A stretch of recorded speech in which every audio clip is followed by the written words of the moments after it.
నా చేతికి మట్టంటకుండా అందర్నీ మట్టిలో కలిపేసి ఆ కోటలో నేను మహారాణిలా వెలగాలి. దానికెంతో సమయం తీసుకోకూడదు. అనుకున్నది అనుకున్నట్టుగా వాళ్ళ బాధలో ఉండగానే నేను నా బాధ్యతని పూర్తి చేసేయాలి.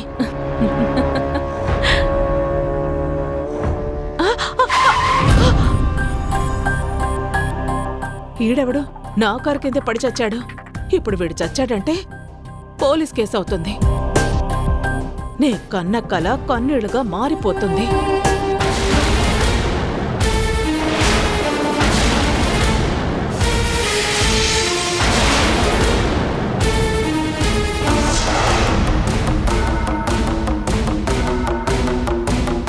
అమ్మయ్యా, వీడు బతికే ఉన్నాడు. కాళ్ళు చేతులు విరిగితే కొంత డబ్బిచ్చి పంపిస్తే సరిపోతుంది.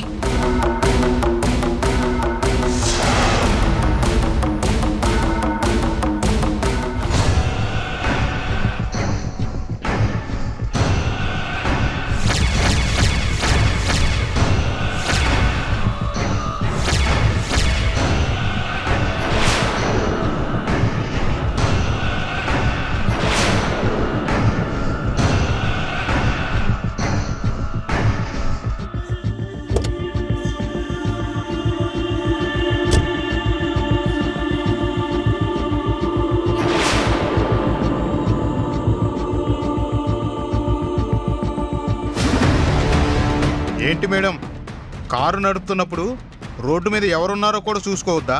వచ్చి గుద్దేస్తారా? నా కారు కింద పడింది నువ్వేనా? నేను కాబట్టి ఇక్కడ లేస్తున్నాను. ఇంకొకడైతే నేనెందుకు వస్తాను? సర్లే, నీకేం దెబ్బలు తగలేదు కదా, ఇంకా ఎందుకు అరుస్తున్నావు? వెళ్ళు.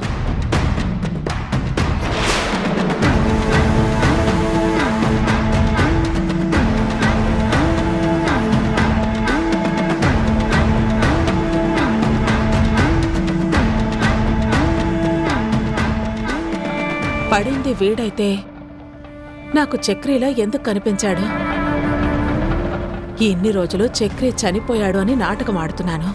అందర్నీ నమ్మించాను. అన్నయ్య కూడా చక్రి చనిపోయాడనే అనుకుంటున్నాడు.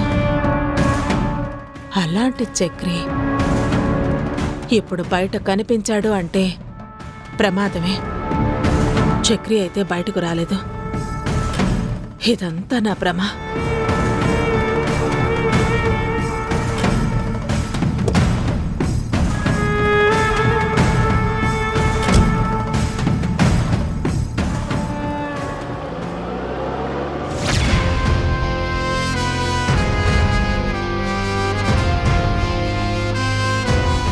చాలా థ్యాంక్స్. నువ్వు వెళ్ళు.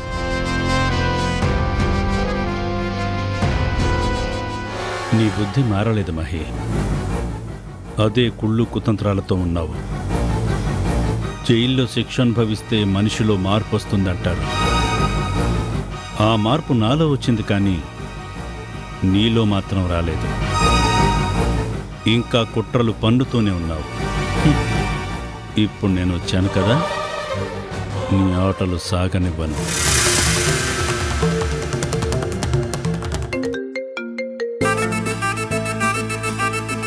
సిద్ధు, ఎలా ఉన్నావు నాన్నా? నేను బాగానే ఉన్నానమ్మా. కానీ ఏంటమ్మా ఇది? అక్కడంత గొడవ జరిగితే కనీసం నాకు ఒక్క ఫోన్ కూడా చేయలేదు. నేను చెప్దామని అనుకున్నాన్రా, కానీ మీ నాన్నగారే వద్దన్నారు. ఇక్కడ మనం అనుభవిస్తున్న బాధల గురించి దూరంగా ఉన్న వాళ్లకు కూడా ఈ మాటలు చెప్పి బాధ పెట్టడం ఎందుకు అన్నారు. అందుకే చెప్పలేదురా. అమ్మా, మేము అమెరికా ఎప్పుడో వచ్చేసాం. ఇన్ని సంవత్సరాల్లో 1-2 సార్లు మాత్రమే ఇండియాకు వచ్చామమ్మా. అప్పుడప్పుడు మీతో ఫోన్లో మాట్లాడుతున్నాను. కానీ సమంత విషయంలో ఇలా జరుగుతుందని మేము ఊహించలేకపోయాం.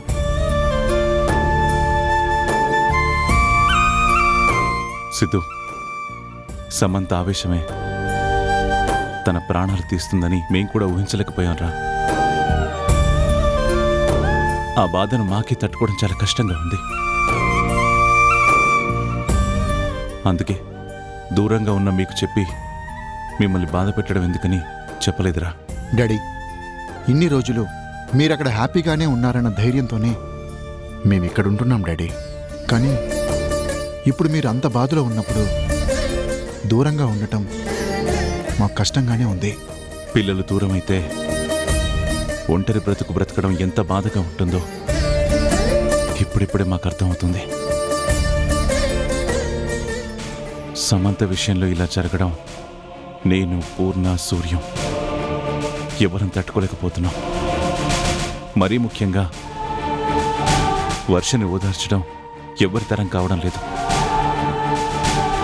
అదంతా తన వల్లే జరిగిందన్న బాధలో వర్ష చాలా కృంగిపోతుందిరా.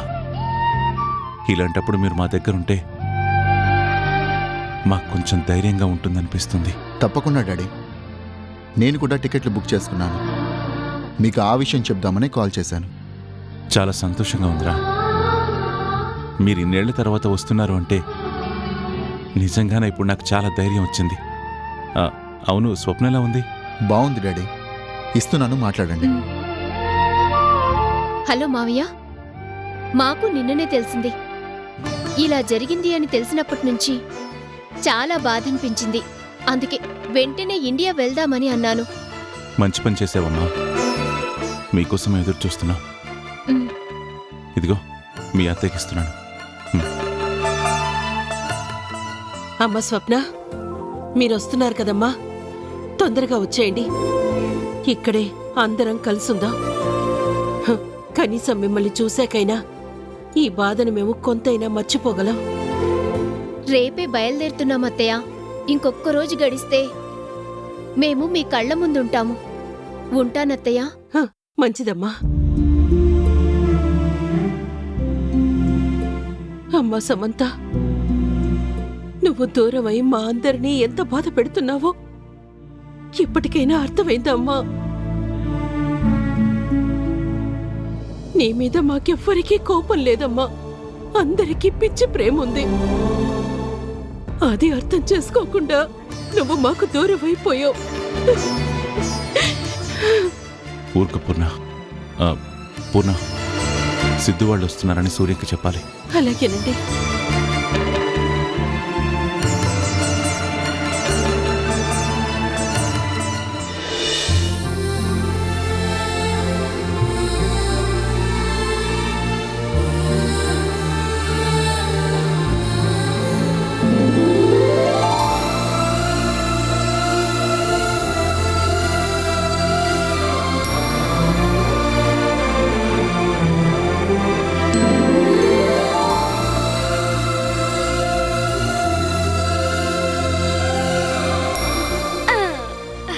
చూసారా అత్తయ్య, మా అక్క ఎంత అందంగా ఉందో, బంగారు బొమ్మలా ఉంది కదూ. నా కోడలు మనిషిగానే కాదు, మనసు కూడా చాలా అందంగా ఉంటుంది కాబట్టే నా కొడుకు ఏరుకోరి మరీ పెళ్లి చేసుకున్నాడు. మా అక్క బావ ఇద్దరూ మేడ్ ఫర్ ఈచ్ అదర్ లాగా ఉంటారు. నువ్వు నా గురించి చెప్పడం కాదు, నీ జీవితం గురించి కూడా నువ్వు ఆలోచించాలి. నిన్ను నేను ఇలా ముస్తాబు చేసే రోజు తొందరలోనే రావాలి. ముహూర్తానికి సమయమైంది. అమ్మరాణి, పద.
కూర్చో.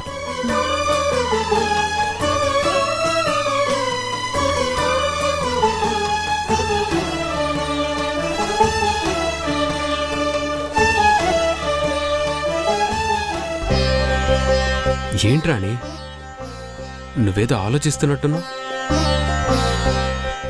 నీకిష్టం లేకపోతే చెప్పు, వాళ్ళ గురించి ఒప్పుకున్నాను, కానీ నీకిష్టం లేకుండా నేనే పని చేయను. నేను నా గురించి ఆలోచించడానికి ఏముంటుంది?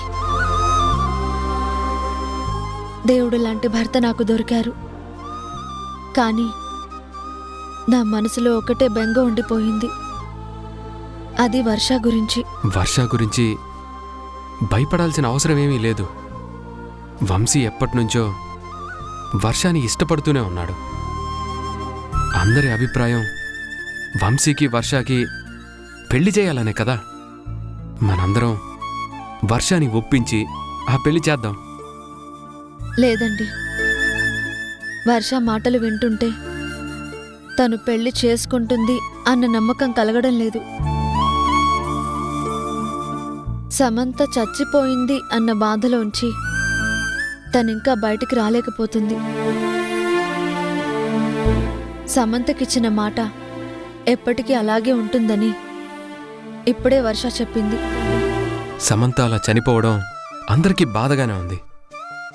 తను ఎలాంటి మనిషి అయినా సరే మనకి దూరం అయిపోయింది అంటే ఆ బాధ తప్పకుండా ఉంటుంది. కానీ ఒక్కటి ఆలోచించరాని, సమంత ఎంత కోరుకున్నా వంశీ సమంత దగ్గరికి వెళ్ళలేదు కదా. వర్షాకి దూరం అవ్వడానికి ఒప్పుకున్నాడేమో, కానీ సమంతకి దగ్గరవుతానని మాత్రం తనెప్పుడూ చెప్పలేదు. వంశీ ప్రేమ ఇప్పటికీ అలాగే ఉంది. సమంత తిరిగి రాని లోకాలకు వెళ్ళిపోయింది. ఇప్పుడు వర్ష బాధలో ఉంది కాబట్టి ఎవరు ఏం చెప్పినా తను వినకపోవచ్చు. కానీ కొద్ది రోజుల తరువాత అందరం నచ్చజెప్తే వర్ష కూడా అర్థం చేసుకుంటుంది. మీరు చెప్పారు అంటే అది జరుగుతుందన్న నమ్మకం నాకుంది. నా చెల్లెలి జీవితం బాగుపడితే అంతకన్నా సంతోషం నాకింకే ఉంటుంది. మనందరం ఉన్నాం కదా. వర్ష గురించి ఆలోచించకుండా ఎలా ఉంటాం? తప్పకుండా వాళ్ళిద్దరికీ పెళ్లి జరిగేలా చేద్దాం, సరేనా?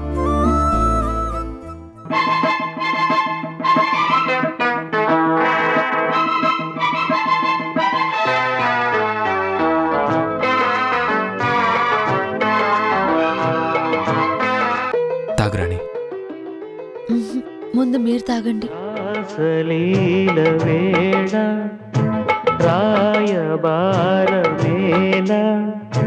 మాటే మౌనమై మాయ జయనేలా రాసలీల వేళ రాయబారమేలా.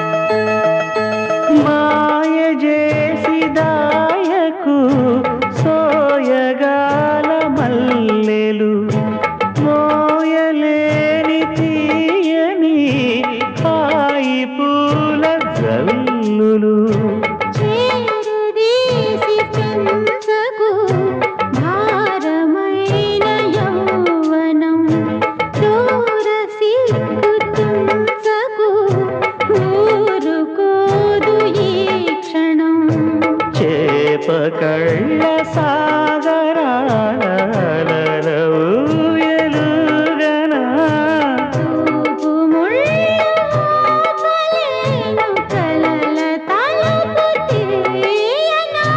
చెరువ సోకు.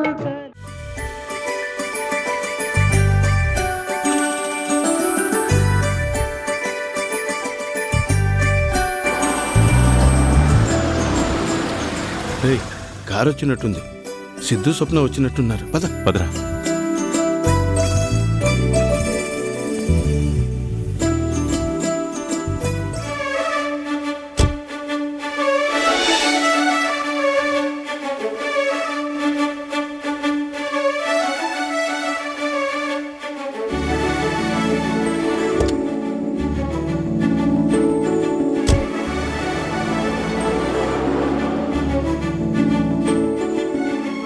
సిద్ధు, డాడీ ఎలా ఉన్నావమ్మా? బాగున్నాను మావయ్య. ఎలా ఉన్నారు బాబాయ్? ఇంద్రా, బాగున్నానమ్మా.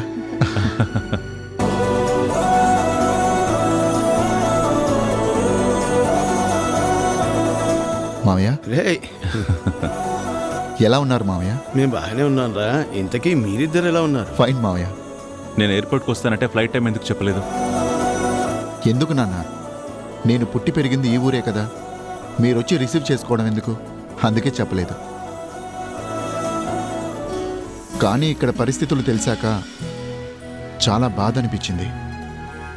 ఏం చేస్తాం సిద్ధు, జరిగేది మన చేతుల్లో ఉండదు కదా.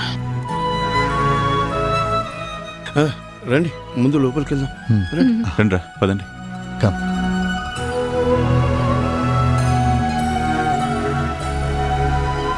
పూర్ణ, పూర్ణ, ఎవరొచ్చారో చూడు.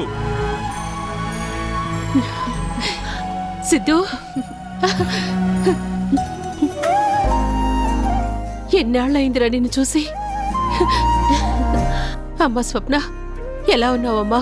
బాగున్నానత్తయ్య.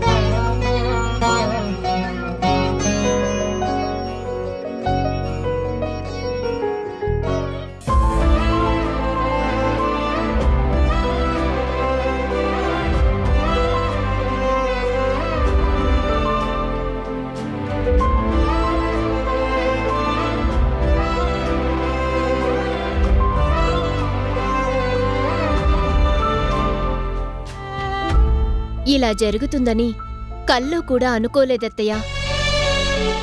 సమంత ఎంతో ధైర్యంగా ఉండేది. అలాంటి సమంత విషయంలో ఇలా జరిగిందంటే తట్టుకోవడం చాలా కష్టంగా ఉందమ్మా. అదే కదరా అందరం బాధపడుతుంది. ఇంట్లో ఎప్పుడూ అల్లరి చేస్తూ ఉండేది. తనకేది కావాలన్నా గొడవ పెట్టైనా సరే సాధించుకునేది.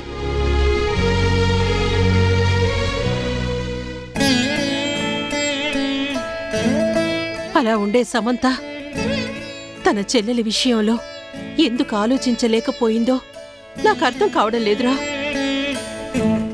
చివరికి ఇలాంటి పరిస్థితి రావడం నాకు చాలా బాధగా ఉంది. కానీ ఏం చేయగలను చెప్పు.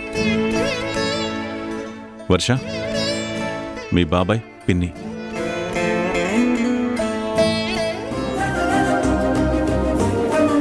రే సిద్ధు, రఘు అనే రెండో కూతురు వర్షరా. చిన్నప్పుడు తప్పిపోయింది కదా మన వర్షరా.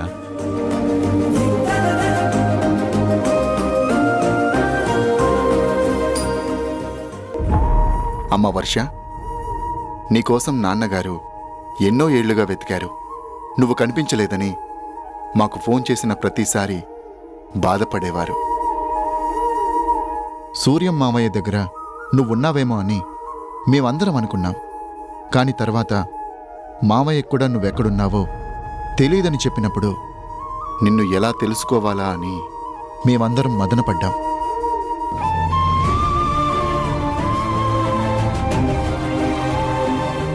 కానీ నువ్వు మా కళ్ళ ముందే ఉన్నావని మేము ఎవ్వరం తెలుసుకోలేకపోయాం. నిన్ను చూస్తుంటే మా ఆడపడుచు వర్షాన్ని చూసినట్టే ఉంది.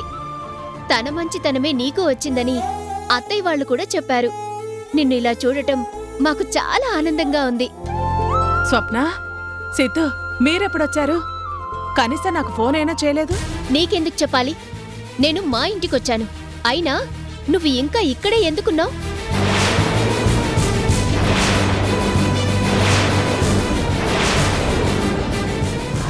అత్తయ్య తనని ఎందుకుండనిచ్చారు? ఇలాంటి వాళ్ళు ఎంత దూరంగా ఉంటే ఇల్లు అంత ప్రశాంతంగా ఉంటుంది.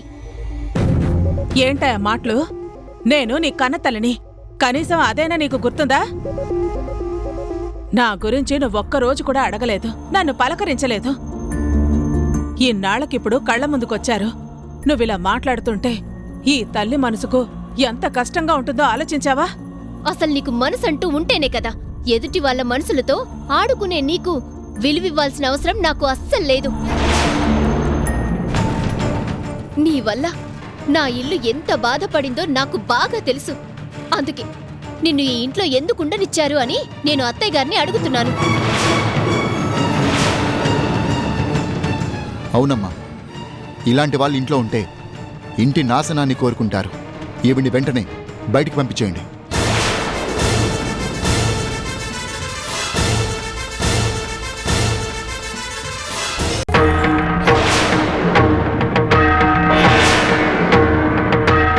ఎవరమ్మా నువ్వు? ముందు మీరెవరో చెప్పండి. నా పేరు చక్రి, పూర్తి పేరు చక్రవర్తి, గంగాధర్ ఫ్రెండ్ని. ఇంతకీ నువ్వెవరు? మా గంగాధర్ ఇంట్లో నువ్వేం చేస్తున్నావు? అసలు ఆ అమ్మాయి ఎవరనుకున్నావు? ఈ సిటీలోనే పేరు మోసిన